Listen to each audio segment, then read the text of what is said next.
ஹரே கிருஷ்ண.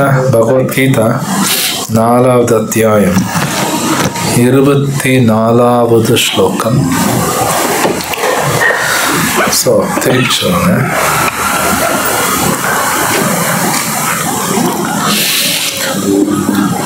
ஓம் நமோ பகவதே வாசுதேவாய.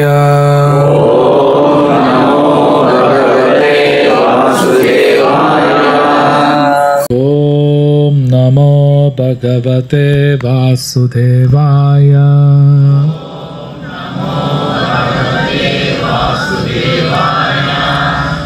ஓம் நமோ பகவதே வாசுதேவாய.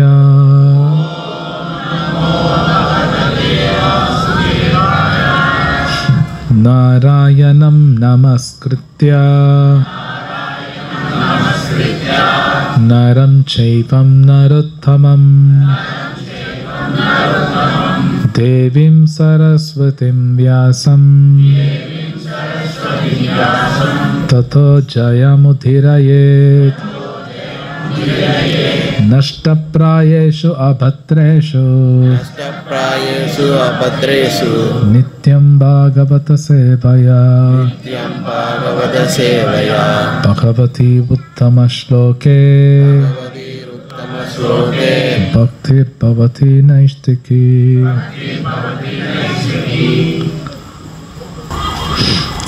பகவத்கீதா 4வது அத்தியாயம் 24வது ஸ்லோகம். பிரம்மார்ப்பணம் பிரம்மஹவேர் பிரம்மக்னோ பிரம்மணாஹுதம் பிரம்மைவ தேன கந்தவ்யம் பிரம்ம கர்ம சமாதினா. மொழிபெயர்ப்பும் பொருளையும் வழங்கிய ஆச்சாரியர் அபய சரணாரவிந்த பக்தி வேதாந்த சுவாமி ஸ்ரீல பிரபுபாத் கி ஜாய். பிரம்ம இயற்கையில் ஆன்மீகமான,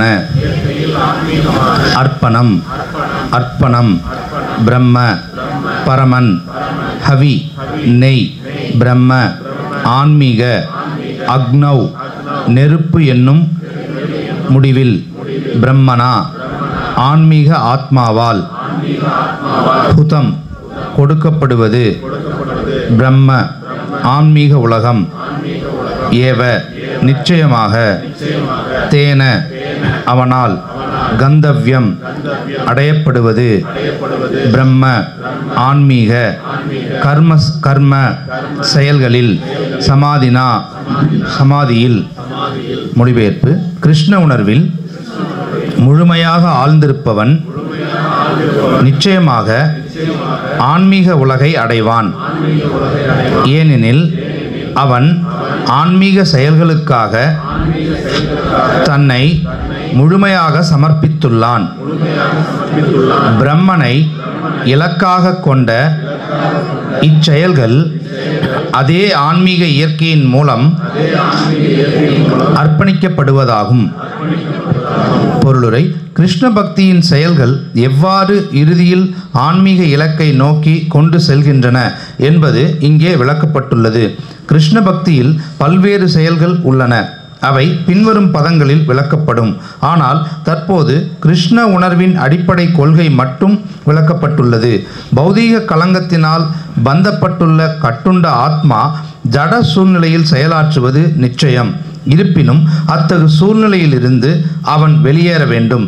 கட்டுண்ட ஆத்மா பௌதீக சூழ்நிலையிலிருந்து வெளியேறும் முறையே கிருஷ்ண உணர்வாகும். உதாரணமாக, அளவுக்கு அதிகமாக பால் பொருள்களை உட்கொண்டதால் வயிற்றை கெடுத்துக்கொண்டு துன்புறும் ஒரு நோயாளி மற்றொரு பால் பொருளான தயிரின் மூலம் குணப்படுத்தப்படுகிறான். இங்கே கீதையில் கூறப்பட்டுள்ளது போல் ஜடத்தில் மூழ்கியுள்ள கட்டுண்ட ஆத்மாவை கிருஷ்ண உணர்வினால் குணப்படுத்த முடியும். இந்த வழிமுறை பொதுவாக யக்ஞ அல்லது கிருஷ்ணரின் திருப்திக்காக மட்டும் செயலாற்றப்படும் செயல்கள், யாகங்கள் எனப்படும். ஜட உலகின் செயல்கள் எந்த அளவிற்கு விஷ்ணுவிற்காக மட்டும் கிருஷ்ண உணர்வில் செய்யப்படுகின்றனவோ அந்த அளவுக்கு சூழ்நிலை ஆன்மீகமயமாக்கப்படுகிறது. பிரம்மன் என்ற வார்த்தைக்கு ஆன்மீகம் என்று பொருள். இறைவன் ஆன்மீகமானவர். அவரது திவ்யமான உடலிலிருந்து வரும் ஒளிக்கதிர்கள் பிரம்ம ஜோதி, அவரது ஆன்மீக தேஜஸ் என்று அழைக்கப்படுகின்றது. இருப்பவை அனைத்தும் இந்த பிரம்ம ஜோதியிலேயே நிலை பெற்றுள்ளன. ஆனால் இந்த ஜோதியானது மாயையினாலோ புலனுகர்ச்சியினாலோ மறைக்கப்படும் போது அது பௌதீகம் எனப்படும். இந்த பௌதீக திரையினை கிருஷ்ண உணர்வால் உடனடியாக அகற்றிவிட முடியும். இவ்விதமாக கிருஷ்ண உணர்வில் அர்ப்பணிக்கப்படும் பொருள், அந்த அர்ப்பணத்தை ஏற்றுக்கொள்பவர், அர்ப்பணிப்பதற்கான வழிமுறை, அர்ப்பணம் செய்பவர் மற்றும் அர்ப்பணத்தின் விளைவு இவையெல்லாம் சேர்ந்ததே பிரம்மன் அல்லது பூரண உண்மை எனப்படும். பூரண உண்மை மாயையால் மறைக்கப்படும் போது பௌதீகம் என்று அழைக்கப்படுகிறது. பூரண உண்மையின் தொண்டில் பௌதீகம் உபயோகப்படுத்தப்படும் போது அது தனது ஆன்மீக உணர்வை மீண்டும் அடைகின்றது.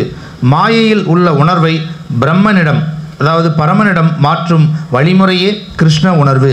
மனம் கிருஷ்ண உணர்வில் முழுமையாக ஆழ்ந்திருக்கும் நிலை சமாதி எனப்படும். இத்தகு உன்னத உணர்வில் செய்யப்படும் அனைத்து செயல்களும் யக்ஞ, பரமனுக்காக செய்யப்படும் யாகம் என்று அழைக்கப்படுகின்றன.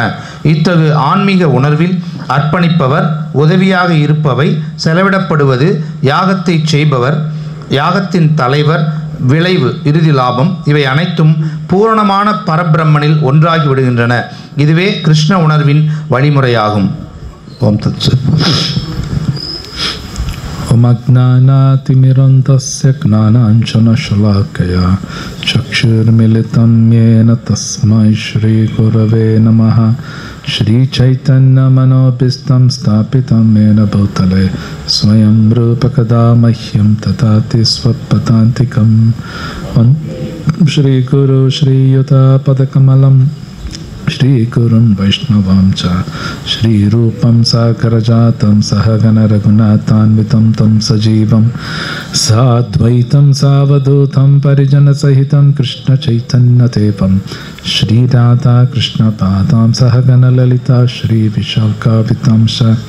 हे कृष्णकरुणा सिन्धो दीनबन्धो जगत्पते गोपेश गोपिकान्त राधाकान्त नमस्तुते. तप्तकाञ्चन गौराङ्गी राधे वृन्दावनेश्वरी वृषभानुसुते देवी प्रणमामि हरिप्रिये. वाञ्छाकल्पतरुभ्यश्च कृपा सिन्धुभ्येव च पतितानां पावनेभ्यो वैष्णवेभ्यो नमो नमः. नमः ओं विष्णुपादाय कृष्णपृष्ठाय भूतले श्रीमते भक्तिवेदान्तस्वामिनिति नामिने. नमस्ते सारस्वतदेवे गौरवाणी प्रचारिणे निर्विशेषशून्यवादी पश्चात्देशतारिणे. जय श्री कृष्ण चैतन्य प्रभु नित्यानंद गदाधर श्रीवासादि गौरभक्तवृंद. हरे कृष्ण कृष्ण हरे राम.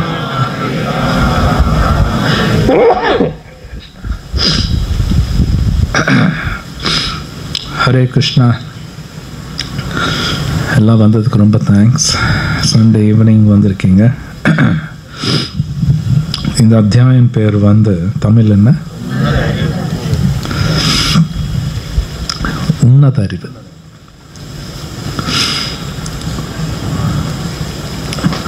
இதுக்கு முன்னாடி அத்தியாயம் பேர் வந்து கர்மயோகம். அதாவது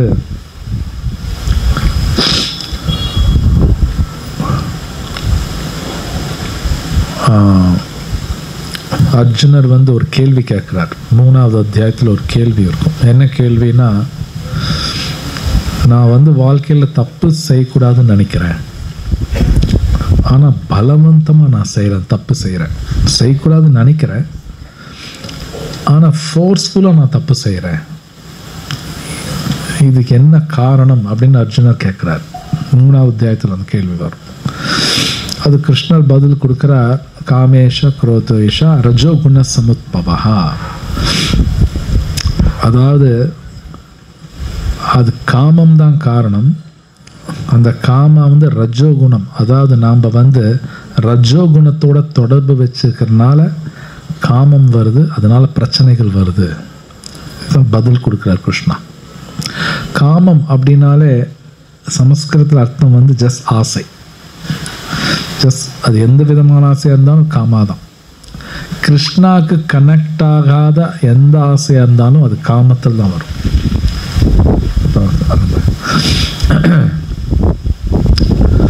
ஸோ அப்புறம் கிருஷ்ணர் சொல்கிறார், அப்போ இந்த காமாங்கிறது எங்கெல்லாம் ஒளிஞ்சிருக்கும், நம்ம உடம்புல எங்கெங்கெல்லாம் இருக்கும், அதுவும் கிருஷ்ணர் பேசுகிறார். இடமெல்லாம் சொல்கிறார். 3 இடத்துல இருக்கும் அப்படிங்கிறார் கிருஷ்ணா. புலன்களில் இருக்கும், மனசில் இருக்கும், புத்தியில் இருக்குங்கிறார். இடமெல்லாம் காட்டுறார். எந்த இடத்துல அதெல்லாம் இருக்கும் கிருஷ்ணர் பேசுகிறார், எங்கெங்கெல்லாம் அது ஒளிஞ்சிருக்கும். அப்போ அதெல்லாம் கிளியர் பண்ணணும். கிளியர் பண்ணணுன்னா ஜஸ்ட் லைக் தான் கிளியர் பண்ண முடியாது. உதாரணத்துக்கு இங்கே அழுக்கு இருக்குன்னு வைங்க, இங்கே அழுக்கு இருக்குன்னு வைங்க, மேபி சம்டைம்ஸ் ஃபீனால்னு சொல்லுவாங்க. ஃபீனால் தெரியும் இல்லையா? அது ஊற்றி கூட இதை க்ளீன் பண்ணிடலாம். இந்த ஃப்ளோரில் என் உடம்புல அழுக்கு இருக்குன்னு வைங்க, இங்கே ஃபீனாலில் ஊற்ற முடியாது. புரியுங்களா? ஊற்றக்கூடாது. மேபி சோப் போடுவோம். வயிற்றுக்குள்ளே அழுக்கு இருக்குன்னு வைங்க, அதுக்குள்ளே சோப்பெல்லாம் போட முடியாது. அதுக்கு வேறு மாதிரி போகணும். அப்போது இந்த காமாங்கிறது ஒன்று ஒரு இடத்துல இருக்கு இல்லையா? புலன்கள், மனசு, புத்தி, இதெல்லாம் கிளியர் பண்ணணுன்னா அறிவு வேணும். சும்மாலாம் கிளியர் பண்ண முடியாது. அப்போ அந்த அறிவு பற்றி இந்த அத்தியாயத்தில் பேசப்பட்டிருக்கு. இது 4வது அத்தியாயம். அறிவு ரொம்ப முக்கியம். அது நம்ம எல்லாருக்கும் தெரியும். நம்ம குழந்தைங்களை சம்டைம்ஸ் நல்லா செலவு பண்ணியெல்லாம் படிக்க வைப்போம். கடன் வாங்கி கூட குழந்தைங்கள்லாம் படிக்க வைப்பாங்க. ஏன்னா அறிவு ரொம்ப முக்கியம்னு நமக்கு தெரியும். ஸோ அப்போ அறிவுங்கிறது ரொம்ப முக்கியம். அப்போ இந்த அத்தியாயத்தில் அறிவோட வேலை பண்ணணுங்கிற கிருஷ்ணர் சொல்கிறார். வேலை செய்கிற சும்மா செய்கிறது கிடையாது, அறிவோட வேலை செய்யணுங்கிறார். சும்மா ஏனோ தானோ பண்ணோம்னா ரிசல்ட் கிடைக்காது. இப்போ சமையல் பண்ணுறாங்கன்னா அறிவோடு செய்யணும். ஏனோ தானோ பண்ணால் ருச்சி இருக்காது. அப்போ கிருஷ்ணா அறிவோட வேலை பண்ணால் அது ரிசல்ட்டை வேறுங்கிறார். என்னன்னா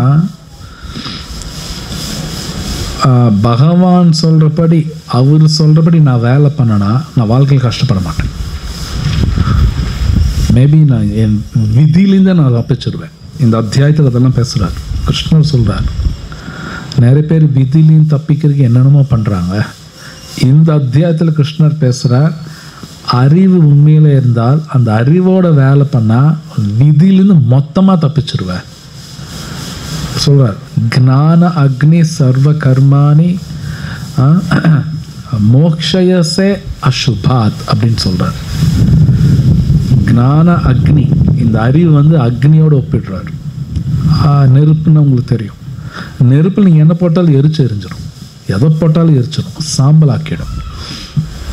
ஸோ கிருஷ்ணர் சொல்கிறார், இந்த அறிவுங்கிறது நெருப்பு மாதிரி, சர்வ கர்மானி மொத்த விதியை பஸ்மமாக்கிடும். அப்போ ஒரு வேலை செய்யும்போது அறிவோடு செய்யணும். இதில் இன்னொரு விஷயம் என்னென்னா, அந்த அறிவோடு செய்யும் பொழுது பகவானுக்கு எந்த மாதிரி நல்குணங்கள் இருக்கோ அதே குணங்கள் நமக்கு வந்துடும், நமக்கு வரும். கிட்டத்தட்ட குவாலிட்டினா குணம், தரமா, குணம். இங்கே நான் குணம் சொல்ல வரேன். குணம் பார்க்கும்பொழுது கிட்டத்தட்ட பகவான் நமக்கு ஒரே மாதிரி குணங்கள் இருக்கும். நம்ம பகவானை பார்க்கணுன்னா சும்மா பார்க்க முடியாது. குணத்தால் அவருக்கு நான் ஈக்குவலாக வந்தால் தான் அவர் நம்ம பார்ப்பார், இல்லை பார்க்க மாட்டார். குணத்தால் ஈக்குவலாக இருக்கணும். இப்போ நான் போய் சீஃப் மினிஸ்டர் பார்க்கணுன்னா சும்மா பார்க்க முடியாது, அவரும் மனுஷன்தான். ஆனால் நான் திடீர்னு பார்க்கணுன்னா அந்த அளவுக்கு எனக்கு ஸ்டேட்டஸ் இருக்கணும். அந்த சீஃப் மினிஸ்டர் அளவுக்கு நான் ஸ்டேட்டஸ் இருந்தால் தான் நான் அவர் உடனே பார்க்க முடியும், இல்லை பார்க்க முடியாது, விட மாட்டாங்க. ஸோ அப்போது பகவானை நான் பார்க்கணும், பகவானை தெரிஞ்சுக்கணும், நான் என்னோடய குணத்தை நான் உயர்ந்துக்கணும். என்னோடய செயல்கள் இந்த இந்த அத்தியாயத்தில் சொன்னபடி அந்த அறிவோடு வேலை பண்ணும் பொழுது பாகவத்திலலாம் கொடுக்குறாங்க, நம்ம உடலே மாறுங்கிறாங்க. இதெல்லாம் ரொம்ப உடல் மாறுதுன்னு எப்படின்னு அர்த்தம்னா, பிரபுபாத் ஒரு உதாரணம் கொடுக்குறார். ஒரு கம்பி இருக்குது, ஒரு சாதாரண கம்பி தொட்டையும் வைங்க, அது ஒன்றும் ஒரு சூடாவோ சில்லுன்னு இருக்காது. ஆனால் அந்த கம்பி நான் நெருப்பில் போட்டு 1 மணி நேரம் கழிச்சு நான் தொட்டேன்னா அது சுடும், தோலே உளிஞ்சு போயிடும். அது கம்பி தான், ஆனால் தொட்டனை தோலை விழுஞ்சிடும். ஏன்னா அது நெருப்பாக மாறிடுச்சு. ஏன்னா அதோட சங்கம் அது மாதிரி. ஸோ பிரபுபாத் இந்த பொருளில் கொடுக்குறார். நம்ம பகவானுக்கு எல்லாம் உபயோகிக்கும் பொழுது அது எல்லாமே ஆன்மீகமாக மாறிடும். அடிக்கடி சொல்கிற உதாரணம், இப்போ இந்த கிளாஸ் முடிஞ்சு எல்லாம் பிரசாதம் எடுப்பீங்க. எல்லாரும் நிறைய பேர் சொல்லுவாங்க பிரசாதம் டேஸ்ட்டாக இருக்கும்பா. இதே மாதிரி தான் ஹோட்டலையும் அவங்களும் சாம்பார் ரைஸ் எல்லாம் செய்வாங்க. அங்கே இந்த டேஸ்ட் வராது, இந்த டேஸ்ட் வேறு. அது எப்படி, அதுவும் ரைஸ் தான், அதுவும் ரசம் சாம்பார் சம்திங். பட் இங்கே எப்படி வேறுன்னா, இங்கே வந்து நம்ம செய்கிறது ஒரு குவாலிட்டியில் செய்வாங்க. அது உணர்வு வேறு. பகவானுக்கு நைவேத்தியம் பண்ணுவாங்க, கொடுப்பாங்க, அது வேறு. இங்கே கிடைக்கிற சாம்பார் வெளியில் ஹோட்டலில் கிடைக்கிற சாம்பார் ஒன்றெல்லாம் கிடையாது. பார்க்கறதுக்கு சாம்பாருமா இருக்கும், ஆனால் இங்கே நீங்கள் சாப்பிட்ற சாம்பார் அப்படிங்கிறது கிருஷ்ணா, சாக்ஷாத் பகவான். சாக்ஷாத் பகவான்.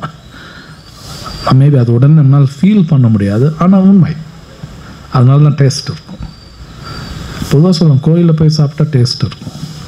அதே அரிசி தான் வெளியிக்கிறான். பட் ஏன்னா இது வேறு மாதிரி செய்கிறாங்க, உணர்வே மாறுது.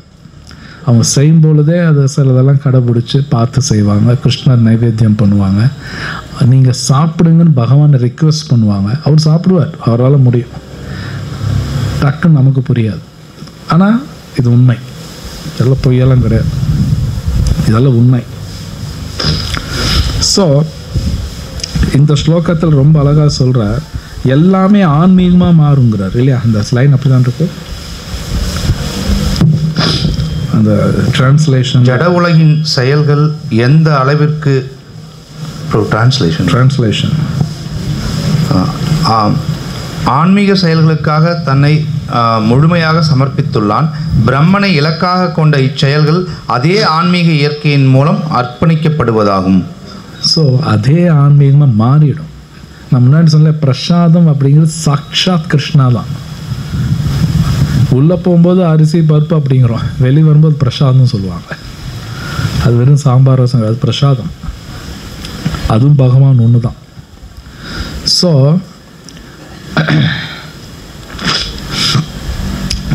இந்த உடம்பு உபயோகித்து, இந்த நாக்கு உபயோகித்து டெய்லி ஹரிநாமா சொல்லிக்கிட்டே இருந்தோம்னா இது உண்மை. இந்த உடலே ஆன்மீகமாக மாறிடும். இந்த உடல் ஆன்மீகமாக மாறும். நம்மளோட திங்கிங், அதாவது நம்ம திங்கிங்னா என்னம்மா இல்லை சிந்தனை எல்லாமே மாறிடும். நம்ம பார்க்குற பார்வை மாறும், திங்கிங் மாறும், என்னோடய செயலே மாறும். எல்லாமே ஆன்மீகமாக இருக்கும். எதுவுமே ஆர்டினரியாக இருக்காது. வெளியிலேருந்து பார்க்குறதுக்கு வேணால் ஆர்டினரியாக இருக்கலாம், ஆனால் அவங்க செய்கிறது எல்லாமே ஹை கிளாஸாக தான் இருக்கும். எல்லாமே ஹை கிளாஸாக இருக்கும். அதனால என்னென்னா அந்த செயலுக்கு கர்மம் இருக்காது, எதிர் விளைவு இருக்காது. ஏன்னா நியூட்டன்ஸ் தேர்ட் லா சொல்லுவாங்க தமிழில், ஒரு ஆக்ஷனுக்கு ஒரு ரியாக்ஷன் இருக்கும். நம்ம ஒரு காரியம் பண்ணோம்னா அதுக்கு ரியாக்ஷன் கண்டிப்பாக இருக்கும், கண்டிப்பாக இருக்கும், இல்லாமலாம் இருக்காது.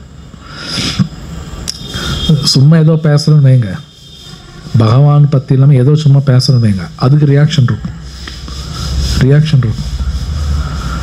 என்ன காரியம் பண்ணாலும் அதுக்கு ஒரு ரியாக்ஷன் இருக்கும். சும்மாலாம் நினச்சிருவாங்க, எந்த காரியம் பண்ணால் அதுக்கு ரியாக்ஷன் இருக்கும். அப்போ நான் ஒரு காரியம் கூட பார்த்து தான் பண்ணணும், சும்மா இஷ்டத்துக்கெல்லாம் பண்ணக்கூடாது. கிருஷ்ணர் பகவத்கீதையில் சொல்கிறார், தஸ்மா சாஸ்திரம் பிரமாணம்தே காரியா அக்காரியா வியவஸ்திதௌ. எந்த காரியம் பண்ணணும்னாலும் சாஸ்திர பிரமாணம் இருக்கா பாருங்கிறார். பகவத்கீதை படிச்சுட்டு தான் ஒரு காரியமே பண்ணணும். அது செய்யணுமா செய்யக்கூடாதுங்கிறது நாம் உட்காந்து சிந்திக்கக்கூடாது. இதில் படிச்சுட்டு தான் செய்யணும். இதில் செய்யலான்னு சொல்கிறாங்களா செய்யணும், செய்யக்கூடாதுன்னா செய்யக்கூடாது. அந்த மாதிரி போகும்பொழுது நாம் எந்த செயல் செஞ்சாலும் அதுக்கு விதி இருக்காது, அதுக்கு ரியாக்ஷன் இருக்காது. அப்படின்னா விதியில் ஒன்று இருக்காது. இப்போ நாமெல்லாம் ஒரு குடும்பத்தில் பிறந்திருக்கோம், நம்ம வாழ்க்கையில் பல விஷயங்கள் நடக்குது, நல்லது கெட்டதுன்னா இதெல்லாம் விதி ஒன்று இருக்குது. அது இல்லாமல் இப்போ நான் செய்கிற காரியங்கள் அதுலேயும் நல்லது கெட்டது இருக்கும். அப்புறம் அதுக்கு நான் அனுபவிச்சாகணும். ஸோ இது கிருஷ்ணர் பகவத்கீதை சொல்கிறார், மயத்தியக்ஷேன பிரகிருதி சூயித்தே சச்சராச்சரம். இந்த மொத்த உலகம் என் கண்ட்ரோலில் இருக்கு அர்ஜுனா. அப்போது யார் கண்ட்ரோலில் இருக்கோ அவர் சொன்னபடி தான் நான் கேட்கணும். யாரோட கண்ட்ரோலில் இருக்கோ அவர் சொன்னபடி தான் நான் நடந்துக்கணும். இப்போ ஒரு கம்பெனிக்கு போகிறேன்னா அந்த கம்பெனி மேனேஜிங் டைரக்டர் எம்டி அவர் சொல்கிறபடி தான் நான் கம்பெனியில் நடந்துக்கணும். இந்த உலகம் அவரோட கண்ட்ரோலில் இருக்கனால அவர் சொன்னபடி தான் நான் கேட்கணும். கிருஷ்ணர் சொல்கிறார், நம்ம செய்யக்கூடிய காரியங்கள் அவர் சொன்னபடி செஞ்சால் விதியே இருக்காது, மொத்தம் போயிடுங்கிறார். போயிடும். ஸோ நம்ம வாழ்க்கையில் ஒரு கெடுதல் நடக்குதுன்னா விதி இருக்குது, நான் பட்டே ஆகணும், சும்மாலாம் நடக்காது. அது தானாக நடக்குது, அநியாயமாக எனக்கு நடக்குது, இதெல்லாமே போய் அதெல்லாம் கரெக்டாக தான் நடக்குது. நாம் நினச்சிக்குவோம் எனக்கு அநியாயம் நடக்குது அப்படின்னு. அநியாயமெல்லாம் கிடையாது, நடக்கணும். அது ஏற்றுக்கிற கஷ்டமாக இருக்கும், ஆனால் அதுதான் கரெக்டு. ஏன்னா இந்த உலகம் படைச்சதே பகவான். பகவான் பர்ஃபெக்ட், அதனால் அவர் படைக்கிற உலகமும் பர்ஃபெக்ட் தான். பர்ஃபெக்ட் தான். அது பர்ஃபெக்டாக ஒர்க் ஆகும், இம்பர்ஃபெக்டால் ஒர்க் ஆகுது. ஏன்னா படைச்சது பகவான். நாம் செய்கிற பொருளில் வேணால் தப்பு இருக்கும். இப்போ நீங்கள் மனிதன் ஒரு காரு செய்கிறான், அந்த காரில் டிஃபெக்ட்னா ஒரு குறைபாடு கண்டிப்பாக இருக்கும். அது நீங்கள் பென்ஸ் காராக இருக்கலாம், ரோல்ஸ் ராய்ஸாக இருக்கலாம், கண்டிப்பாக ஒரு குறைபாடு இருக்கும். ஏன்னா அதனால் பொல்யூஷன் வருது. ஆனால் பகவான் செய்யக்கூடிய விஷயங்களில் இம்பர்ஃபெக்ஷனே இருக்காது, எல்லாமே பர்ஃபெக்டாக இருக்கும். எல்லாமே பர்ஃபெக்டாக இருக்கும். இது ஒரு கதை கூட சொல்லுவாங்க. என்னென்னா, ஒரு மனிதன் பேனியன் ட்ரீ தமிழில் ஆலமரம், அது கீழே படுத்திருக்கான். அப்போது ஒரு ஃப்ரூட், ஒரு சின்ன உலகம். அவன் நினைக்கிறான், இவ்வளோ பெரிய மரத்துக்கு துளூண்டு ஃப்ரூட்டா இல்லையா? துளூண்டு ஃப்ரூட்டே, இவ்வளோ பெரிய மரம்னா இவ்வளோ பெரிய ஃப்ரூட் இருக்கணும், துளூண்டு நினைக்கிறான். அந்த ஃப்ரூட் அவன் மேலே விழுந்துன்னு நினச்சிக்கிட்டான். உண்மையிலே இந்த மரத்துக்கு இவ்வளோ பெரிய பழம் என் தலை மேலே என்ன ஆகும்? மரத்துக்கு இதெல்லாம் படுத்திருக்கான், இவ்வளோ பெரிய பழம் இருந்து அது அவன் தலை மேலேருந்து செத்துருப்பான். ஆனால் பகவான் படைப்பு பாருங்க, பெரிய மரம் துளூண்டு தான் இருக்கும்.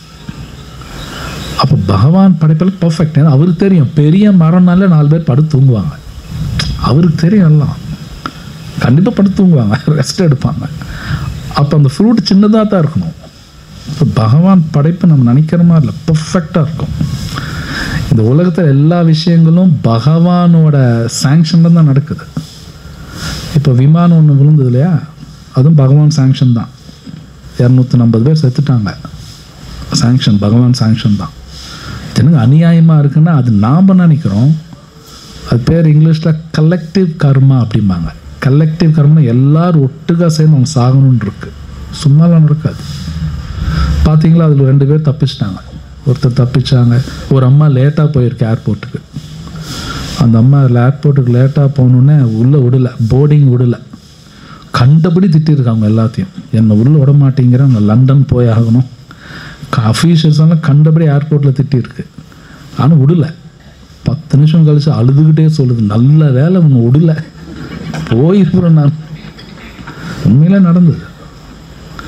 அந்த அம்மா ஏன்ட்டு செத்துருக்கோம்.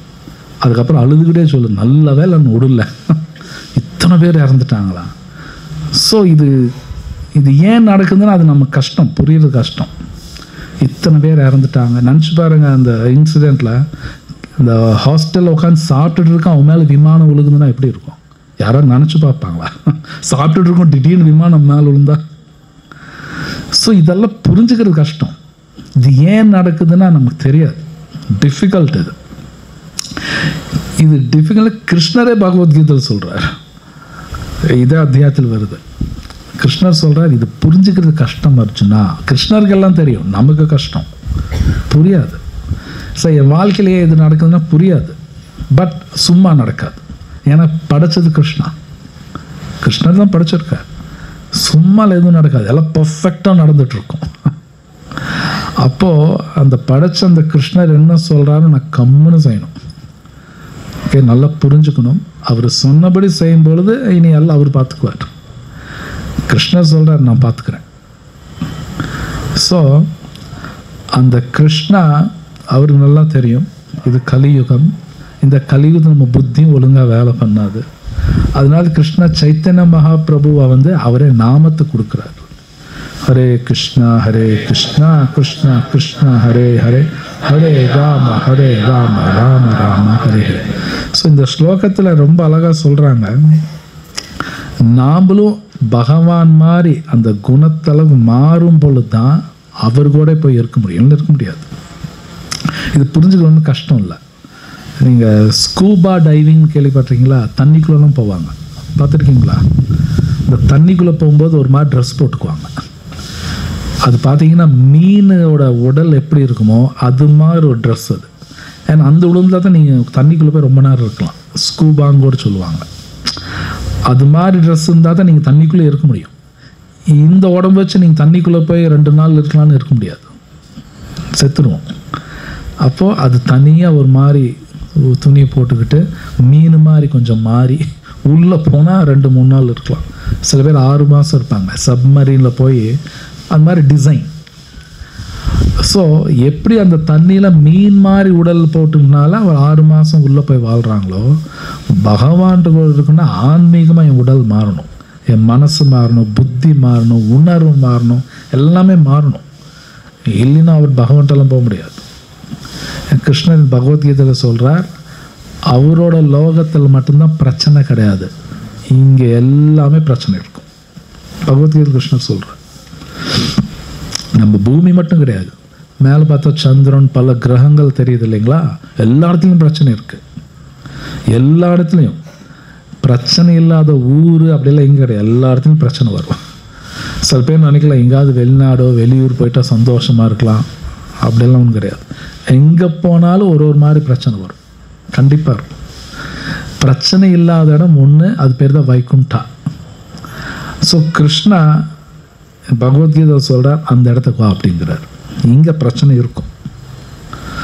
ஸோ இன்னொரு இடத்துலையும் கிருஷ்ணர் சொல்கிறார் ரொம்ப அழகாக, இந்த ஸ்லோகத்தில் வர மாதிரி தான் வரும். யத் கரோஷி யதஷ்னாசி யத் ஜுஹோஷி ததாசி யத் தபஸ்யசி கௌந்தேய தத்குருஸ்வ மதர்ப்பணம். கிருஷ்ணர் சொல்கிறார், நீ எதை செஞ்சாலும் எனக்கு அர்ப்பணம் பண்ண, நான் சொல்கிறபடி செய்யணும், எல்லாம் எனக்கே கொடுப்பார்.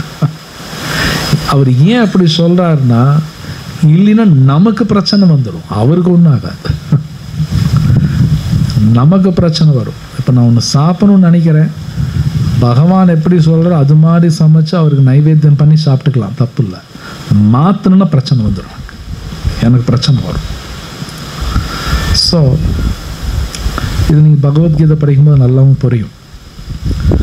அப்போது ஒரு லைஃபோட மேன்யூவல், இந்த பகவத்கீதா வந்து மேன்யூவல்னால் ஒரு கைடுன்னு கூட சொல்லலாம், ஒரு வழிகாட்டி.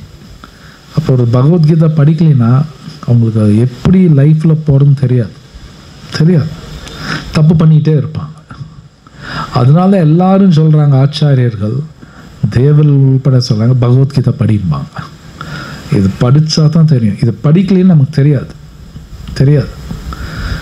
ஸோ இந்த ஸ்லோகத்தில் இருக்கிற மாதிரி நம்ம நடந்துக்கும் போது, உதாரணத்துக்கு உங்கள் வீட்லேயே நீங்கள் டெய்லி ஹரே கிருஷ்ணா சொல்கிறீங்க, பகவத்கீதை படிக்கிறீங்க, பகவான் கிருஷ்ணர் பூஜை பண்ணுறீங்க, நைவேத்தியம் பண்ணுறீங்க. உங்கள் வீடு பார்க்கறதுக்கு வேணால் ஒரு செங்கலாலேயோ மண்ணால் கட்டின வீடுமா இருக்கலாம், அது வீடு கிடையாது, வைகுண்டா. பார்க்குறதுக்கு ஏதோ செங்கல், பட் அது வீடு, அது வைகுண்டா. இது உண்மை. ஆக்சுவலி கிருஷ்ணர் அதான் இங்கே சொல்கிறார். நெய்யும் கூட கொடுக்குறாரு இல்லையா? அது நெய், அது பார்க்குறதுக்கு நெய்யாக இருந்தாலும் அது வேறு. ஆக்சுவலி ஹோமமெல்லாம் நீங்கள் பார்த்துருப்பீங்க, வீட்டில் அக்னி வருது இல்லையா? அது பார்க்குறதுக்கு அக்னிமாக இருக்கும், பட் ஆக்சுவலி அது பகவானோட நாக்கு. அதனால எல்லாம் அதில் போடுவாங்க, பகவானுக்கெல்லாம் கொடுப்பாங்க. இதெல்லாம் பாகவத்தில் கொடுக்கப்பட்டிருக்கு. நம்ம ஹோமமெல்லாம் பண்ணுறோம்ல, அதெல்லாம் சும்மா கிடையாது, அது பெரிய சயின்ஸ், அது சாதாரண விஷயம் கிடையாது. ஆனால் என்னென்னா, அந்த ஹோமங்கள் இப்போ இந்த கலியுகத்தில் பர்ஃபெக்டாக பண்ண முடியாது, நம்மளால் முடியாது. அதனால தான் கிருஷ்ணா அவரோட நாமத்தை கொடுத்து இந்த நாம சங்கீர்த்தனம் பண்ண, ஹரே கிருஷ்ணா கிருஷ்ணா கிருஷ்ணா ஹரே ஹரே, ஹரே ராம ராம ராம ஹரே ஹரே. ஸோ பலவிதமான யக்னங்கள் இருக்குது. இந்த அத்தியாயத்தில் தான் பேசப்பட்டிருக்கு. நம்ம எல்லாரும் அந்த யாகங்கள் பண்ணியே ஆகணும். பலவிதமான யாகம் இருக்குது, படிக்க நிறையா வரும். பட் அது மோஸ்ட் இம்பார்ட்டன்ட் சங்கீர்த்தனை யக்னம், இந்த நாமா சொல்கிறது மோஸ்ட் இம்பார்ட்டண்ட். மற்றதெல்லாம் ரொம்ப டிஃபிகல்ட், அதை நீங்கள் படித்தா தான் புரியும். பகவத்கீதை எல்லாம் வருது, ஆனால் ரொம்ப கடினம் அது பண்ணுறது, அவ்வளோ ஈஸி இல்லை. ஆனால் ஹரே கிருஷ்ணா சொல்லும் பொழுது இதெல்லாம் ஈஸியாக மாறும். அதனால தான் இந்த கிருஷ்ணநாமா சொல்லணும்னு பாகவத்தில் ரொம்ப சொல்லப்பட்டிருக்கு. பகவத்கீதையில் கிருஷ்ணரும் சொல்கிறார், சததம் கீர்த்தயந்தோ மாம், எப்பவுமே நாமா சொல்ல இந்த பகவத்கீதா படி அப்படிங்கிறார். ஸோ இது நான் ரொம்ப கஷ்டம் கிடையாது. நீங்கள் வீட்டில் பகவத்கீதா படிக்கிறது ஒன்றும் கஷ்டம் ஒன்றும் கிடையாது. ஜஸ்ட் ஒரு ஸ்லோகா படிக்கல என்ன கஷ்டம் வருது? ஒன்றும் வராது. ஆனால் முன்னாடி சொன்னபடி இந்த புக்கு படிக்காமல் லைஃபு ஸ்மூத்தாக போகுமா அப்படின்னா 100% போகாது. 99 சொல்ல 100 போகாது. இது நான் சொல்லலை, கிருஷ்ணர் பகவத்கீதையில் சொல்கிறார். ஸ்லோகத்தில் அதுவும் சொல்கிறார், நான் சுகமெல்லாம் கிடைக்காது அர்ஜுனா, முதல்ல இதை ஃபாலோ பண்ணு. கிருஷ்ணர் ஃபாலோ பண்ணு, எல்லாம் சுகம் கிடைக்காது. அப்போ இந்த உலகத்தில் ஏன் எனக்கு சுகம் கிடைக்கல, ஏன் பிரச்சனை வருதுன்னா பகவத்கீதை படிக்கலை, ஃபாலோ பண்ணல, அப்படி தான் இருக்கும். உடம்பு சரியில்லைன்னு டாக்டர்கிட்ட போகிறோம். கிருஷ்ணா சுப்ரீம் டாக்டர், இதுக்குள்ளே ஹை கிளாஸ் பெரிய டாக்டர். அவர் சொன்னபடி நாம் செய்யணும். ஓகே, ஸோ இங்கே நான் ஸ்டாப் பண்ணுறேன். ஏதோ கேள்வி இருந்தால் கேளுங்க. ஹரே கிருஷ்ணா. தாட்ஸ் ஆத். ஏதோ கேள்வி இருக்கா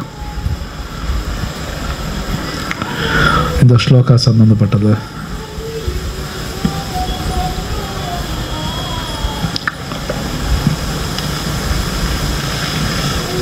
ஓகே, ஏதாவது கேள்வி? ओके, ग्रंथराज श्रीमद् भगवत गीता की जय, श्रील प्रभुपाद की जय।